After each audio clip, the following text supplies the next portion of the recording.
Hey everybody on YouTube, Karl Alexander here, and today I just wanted to make a quick update to my old CPU, new GPU video from a few months back. Now I did all my testing for that video at 1080p because that was the highest resolution for that computer's monitor, and I really didn't think there would be any sort of resolution bottleneck to deal with, even with the GTX 1070. The point of that video was to show an example of an old CPU bottlenecking a new GPU, but apparently some commenters were not happy with the lack of 2K benchmarks, since that's where the 1070 really shines. There seemed to be several concerns about resolution bottlenecking. Now I really don't want to argue about using an 8-year-old processor for modern games in 1440p, but here we are. So I went back and retested 3 of the games at 1440p with both of my AMD processors, and here are the results. But actually, just a side note before we get to the benchmarks, The Witcher 3 and Hitman had to be run on medium settings with this CPU. On high or ultra, it simply stuttered uncontrollably, so please consider that when looking at these numbers. This is a GTX 1070 on medium settings.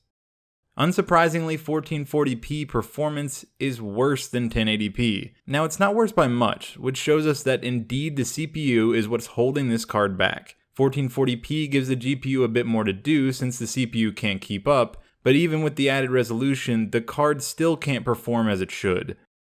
To illustrate this even further, I tested the GTX 1070 at 1440p on my FX-6350, and as you can see here, the 6350 does much better at providing enough data to the GPU.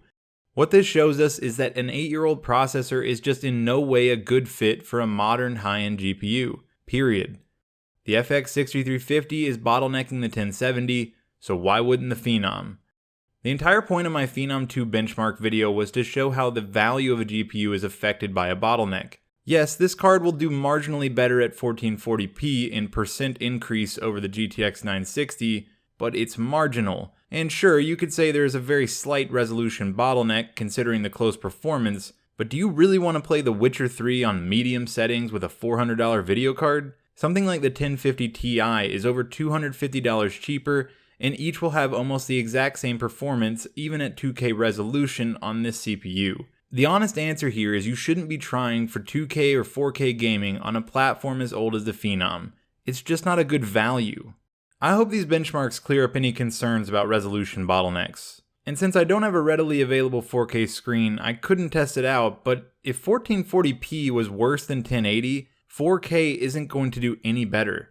Buying PC hardware for most of us is about value, so keep that in mind when you're planning your new build. Understanding what parts pair well with others is important, and should be a big part of your purchasing decisions.